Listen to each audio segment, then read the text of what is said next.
আমরা মেয়েরা না একটু আহ্লাদি হই, আর সেটা কোথায় গেলে প্রকাশ পায় জানেন?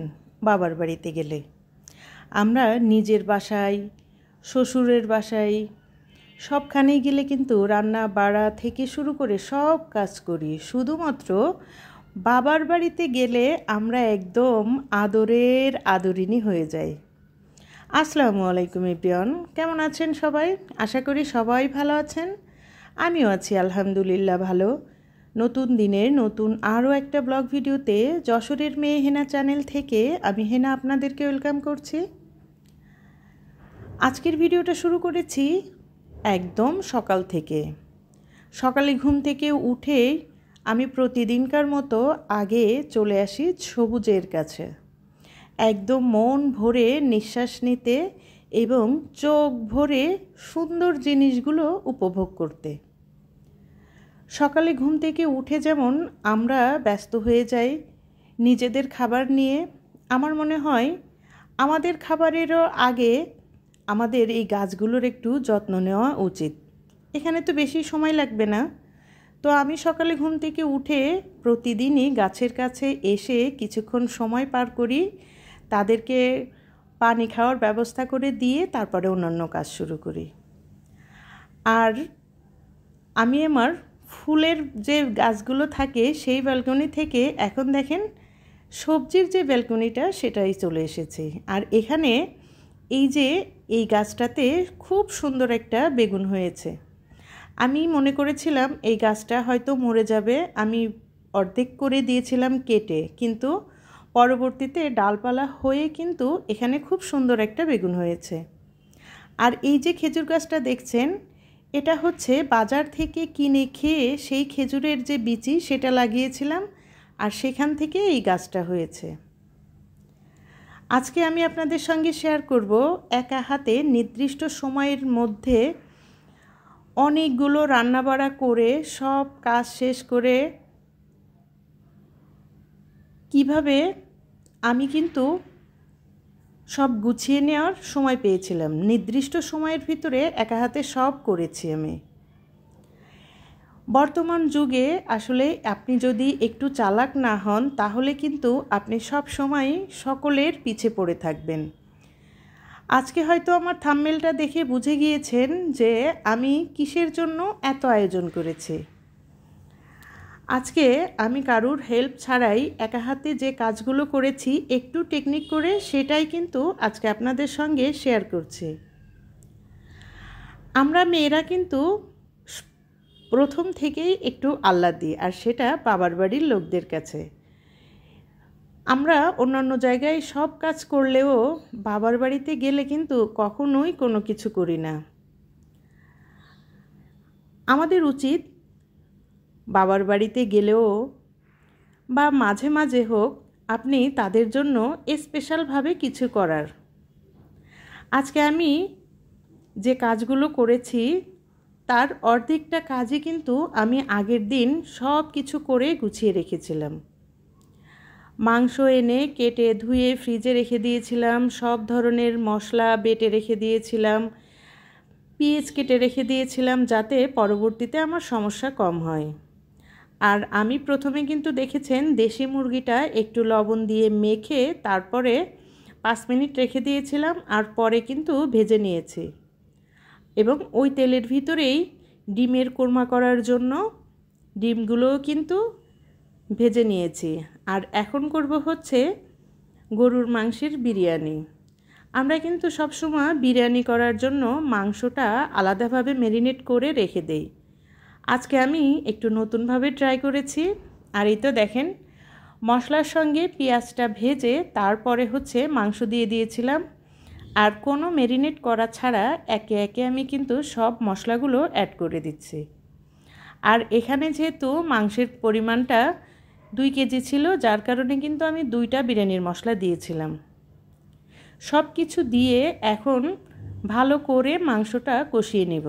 আর এর ভিতরে দিয়েছি হচ্ছে আগে থেকে ফেটে রাখা টক দই। আর এখন দেখেন কালারটা কত সুন্দর হয়েছে না? আমি আজকে 2টা গ্যাসেই রান্না করেছি, কারণ আমার একটা নির্দিষ্ট সময় আছে, এই সময়ের ভিতরে সব কিছু রান্না শেষ করে রান্নাঘরটা গুছিয়ে নিতে হবে এবং সব খাবারগুলো কিন্তু ঠান্ডা করতে হবে। আর আজকের এই খাবারগুলো অনেকটা দূরেই যাবে আমার ফ্যামিলির কাছে। আমার ফ্যামিলির মানুষগুলো আমার হাতের রান্না না খুবই পছন্দ করে। আমি আজকে তাদের পছন্দ অনুযায়ী রান্নাটা করার চেষ্টা করেছিলাম। আর দেখেন, আমি কিন্তু ডিমের কুরমা করেছি, কোনো পানি ব্যবহার করিনি, এখানে সব তরল দুধ ব্যবহার করেছি। আর ফাইনালি উপরে একটু ঘি দিয়ে রান্নাটা কমপ্লিট করে নিয়েছি। লাস্টে কিন্তু আমি উপরে বেরেস্তা দিয়ে দিয়েছিলাম। আর এখন রোস্টের জন্য রোস্টের যে রাঁধুনি মশলা, সেই মশলা দিয়ে সব কিছু একসঙ্গে সুন্দর করে কষিয়ে নিয়েছি। তারপরে হচ্ছে আগে থেকে ভেজে রাখা দেশি যে মুরগি, সেটা কিন্তু দিয়ে দিচ্ছি। আর সত্যি বলতে প্রতিটা খাবারের রিভিউ যখন আমি নিয়েছিলাম, খুবই নাকি ভালো হয়েছিল।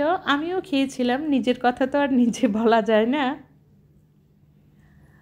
আমি সব সময় চেষ্টা করি আমি নিজ হাতে কিছু করে আমার ফ্যামিলির মানুষদেরকে খাওয়ানোর জন্য। রান্না করতে আমার খুবই ভালো লাগে। আর এখন দেখেন, বিরিয়ানি করার জন্য আমি প্রথমে চালটা 10 মিনিটের মতো সুন্দর করে ভেজে নিয়েছি। আমার কাছে মনে হয় আপনি পোলাওটা যত ভেজে নেবেন, আপনার কিন্তু ঘ্রাণটা তত সুন্দর হবে এবং ভাতটা না খুব ঝরঝরা হবে। তারপরে হচ্ছে আগে থেকে জাল দিয়ে রাখা দুধটা দিয়ে আমি চালটা ফুটিয়ে নিয়েছি। আর লাস্টে মাংসটা দিয়ে সুন্দর করে মিক্স করে ঢেকে রেখেছিলাম। আর ফাইনালি এখন হচ্ছে আলু বোখরা, তারপরে হচ্ছে কাঁচামরিচ, গোলাপ জল, কেওড়া জল সব কিছু দিয়ে তারপরে হচ্ছে কমপ্লিট করে নেব। আজকে রান্নাটা আমি শেয়ার করছি এই কারণে শেয়ার করছি যে আমরা একটু থেকে একটু কিছু হলেই অনেকটাই ঘাবড়ে যাই। তো কোনো না ঘাবড়িয়ে একদম রিল্যাক্স মোডে কাজ করার যে টিপসগুলো, আগে থেকে আপনি অর্ধেক কিছু গুছিয়ে রাখবেন আর পরের দিন আপনি নির্দিষ্ট সময়ের ভিতরে কাজে লেগে পড়বেন। দেখবেন সময় শেষ হওয়ার আগে আপনি আপনার কাজগুলো শেষ করতে পেরেছেন। আর এই তো রোস্টের উপরেও কিন্তু আমি ঘি দিয়ে দিয়েছি। তারপরে বিরিয়ানিটাতেও ঘি দিয়ে অনেকক্ষণ ধরে দমে বসিয়ে রাখবো। আর এরপরে কিন্তু আমি অন্যান্য যে এলোমেলো কাজগুলো ছিল সেগুলোও করে নিয়েছি। আর ফাইনালি দেখেন আমার বিরিয়ানিটা কত সুন্দর ঝরঝরা হয়েছে, একদম পারফেক্ট না বলেন? আমি জানি আপনারা আমার থেকে আরও অনেক সুন্দর রান্না করতে পারেন। আমি যেভাবে সহজ পদ্ধতিতে কাজটা করেছি আমি সেটাই আপনাদের সঙ্গে শেয়ার করেছি। জানি না কে বা কারা এখনও আমার সঙ্গে আছেন। যদি আমার ভিডিওতে বলা কোনো কথা, কোনো কাজ আপনার ভালো লেগে যায়, আপনি চাইলেই আমার চ্যানেলটা সাবস্ক্রাইব করে আমার সঙ্গে থেকে যেতে পারেন। পাশে থাকা বেল বাটনটি প্রেস করে রাখতে পারেন, যাতে আমি নতুন কোনো ভিডিও ছাড়লে আপনার কাছে নোটিফিকেশন চলে যায়। আপনি আপনার সময় সুযোগ করে আমার ভিডিওটা দেখে নিতে পারেন। আর এই তো দেখেন, আমি কিন্তু অফ ক্যামেরাতে চিংড়ি মাছ দিয়ে আমার বেলকুনির একটা শাক রান্না করেছিলাম, আর হচ্ছে শুটকি ভুনা করেছিলাম। আজকে আপনারা হয়তো আমার এই খাবারগুলো রেডি করা দেখে হয়তো বুঝে গেছেন ইতিমধ্যে যে এই খাবারটা আমি নিশ্চয়ই কোথাও পাঠাবো। হ্যাঁ, আমি আমার প্রিয় মানুষদের কাছে আমার খাবারগুলো পাঠাবো। আর তার জন্য আমার ভাই যে শুটকিটা পছন্দ করে সেটাই কিন্তু আমি খুব সুন্দর করে ভুনা করে নিয়েছি। আর এই পুরা প্যাকেটটাই চলে যাবে হচ্ছে চট্টগ্রামে। আমি সব বক্সগুলোই গাম টেপ দিয়ে মুড়িয়ে দিয়েছি যাতে কোনো প্রকার কোনো সমস্যা না হয়। আর এই যে কিউট কিউট যে চকলেটগুলো দেখলেন, এগুলো সবই আমার ছোটো আম্মাজানের জন্য পাঠিয়েছি। আসলে আমি খুব আফসোস করছিলাম যে ও যখন এই প্যাকেটটা খুলবে এগুলো পেয়ে যে কত খুশি হবে, সেই বিষয়টা আমি না দেখতে পারিনি। তারপরও আমি মোবাইলে দেখেছি, আমার কাছে তো অনেক ভালো লেগেছে যে একটু হলেও আমার ছোট আম্মাজানকে খুশি করতে পেরেছি।